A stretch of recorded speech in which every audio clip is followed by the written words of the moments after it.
Hi dears, Nishi's kitchen വ്ളോഗ്സിലേക്ക് സ്വാഗതം. ഇന്ന് ഉണ്ടാക്കിയിട്ടുള്ളത് നല്ല അടിപൊളി ടേസ്റ്റിൽ ഒരു ദീപാവലി സ്വീറ്റാണ്, കലാക്കണ്ട്. സബ്സ്ക്രൈബ് ചെയ്യാത്തവർ കാണുന്നുണ്ടെങ്കിൽ ഒന്ന് സബ്സ്ക്രൈബ് ചെയ്യണേ. അപ്പോൾ ഇതെങ്ങനെ ഉണ്ടാക്കുന്നത് നോക്കാം. ഇതിന് പ്രധാനമായിട്ട് വേണ്ടത് പനീറും കണ്ടൻസ് മിൽക്കും ആണ്. ഞാനിപ്പോൾ ഇവിടെ 200 ഗ്രാം നമ്മൾ പാക്കറ്റിൽ വാങ്ങിക്കുന്ന ഫ്രോസൺ പനീർ നല്ല ചൂടുള്ള വെള്ളം ഒഴിച്ച് 10 മിനിറ്റ് കുതിർത്ത് വെച്ചതിന് ശേഷം പിഴിഞ്ഞെടുത്ത് കൈകൊണ്ട് പൊടിച്ചെടുത്തതാണിത്. പിന്നെ ഒരു 1/3 കപ്പ് കണ്ടൻസ് മിൽക്ക് എടുത്തിട്ടുണ്ട്. ഈ പനീർ കടയിൽ നിന്ന് വാങ്ങിക്കുന്നതാണെങ്കിൽ മലായി പനീർ എന്ന് പറഞ്ഞിട്ടുള്ള പനീർ വാങ്ങിക്കണം.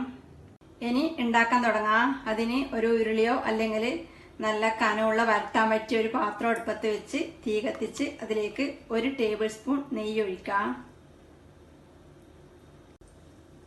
നെയ്യ് ചൂടാവുമ്പോൾ ഇതിലേക്ക് എടുത്തു വെച്ച പനീർ ഇടാം.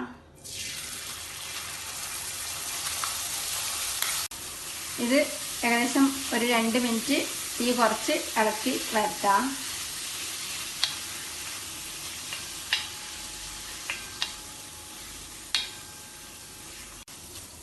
അതിനുശേഷം ഇതിലേക്ക് എടുത്തു വെച്ച കണ്ടൻസ് മിൽക്ക് ചേർക്കാം.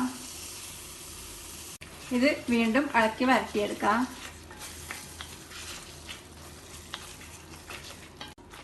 ഇത് നല്ല കട്ടിയാവുന്നത് വരെ തീ മീഡിയം ഫ്ലെയിമിൽ വെച്ച് ഇളക്കിക്കൊണ്ടിരിക്കാം. ഇതിപ്പം കട്ടിയാവാൻ തുടങ്ങിയിട്ടുണ്ട്. ഇനി ഇതിലേക്ക് 1/2 ടീസ്പൂൺ ഏലക്കപ്പൊടി ചേർത്ത് ഇളക്കി മിക്സ് ചെയ്യാം. ഇനി ഒരു നുള്ള് ഉപ്പ് ചേർക്കുന്നുണ്ട് ഞാൻ. ഇത് വേണ്ടാത്തവർക്ക് ഒഴിവാക്കാം. ഞാൻ എല്ലാ മധുരത്തിലും ചേർക്കുന്നുണ്ട്. ഇത് കുറച്ച് ചേർത്തവർ ടേസ്റ്റ് ആയിരിക്കും. ഇഷ്ടമില്ലാത്തവർക്ക് ഒഴിവാക്കാം.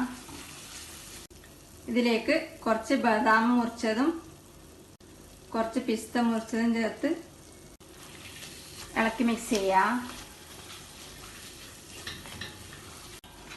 ഇപ്പോൾ ഇത് നല്ല കട്ടിയായി ഇങ്ങനെ പാത്രത്തിൽ നിന്ന് വിട്ട് വരുന്ന പാകത്തിനായിട്ടുണ്ട്.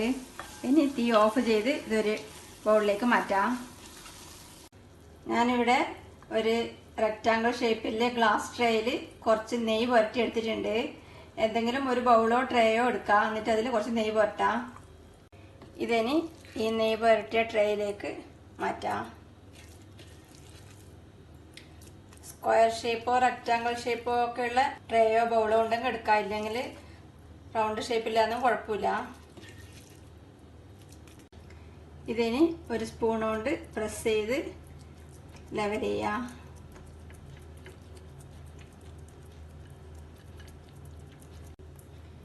ഇതിപ്പം ലെവൽ ചെയ്തെടുത്തിട്ടുണ്ട്. ഇതിൻ്റെ മേലെ കുറച്ച് ബദാം മുറിച്ചത് വിതറി കൊടുക്കാം. കുറച്ച് പിസ്ത മുറിച്ചതും കൂടെ ഇട്ട് കൊടുക്കാം. ഇതിന് ചൂടാറുമ്പം മുറിച്ചെടുക്കാം. ഇപ്പോൾ ചൂടാറിയിട്ടുണ്ട്. ഇനി മുറിച്ചെടുക്കാം.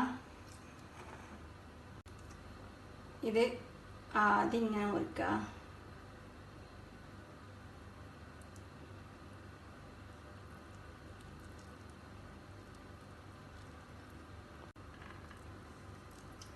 തിരിച്ച് ക്രോസിൽ മുറിക്കാം. ഇതിന് എടുത്ത് വേറൊരു പ്ലേറ്റ് സെർവ് ചെയ്യാം.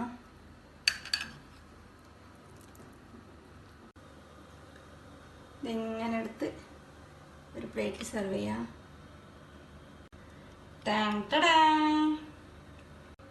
നല്ല ടേസ്റ്റി ആയിട്ടുള്ള ദീപാവലി സ്പെഷ്യൽ സ്വീറ്റ് കലാക്കണ്ട് റെഡിയാണ്. എല്ലാവരും ഉണ്ടാക്കി നോക്കുക. അഭിപ്രായങ്ങളും നിർദ്ദേശങ്ങളും അറിയിക്കുക. ഇഷ്ടപ്പെട്ടാൽ ലൈക്കും കമൻറ്റും ഷെയറും ഒക്കെ ചെയ്ത് സപ്പോർട്ട് ചെയ്യുക. എല്ലാവർക്കും ദീപാവലി ആശംസകൾ. Thank you.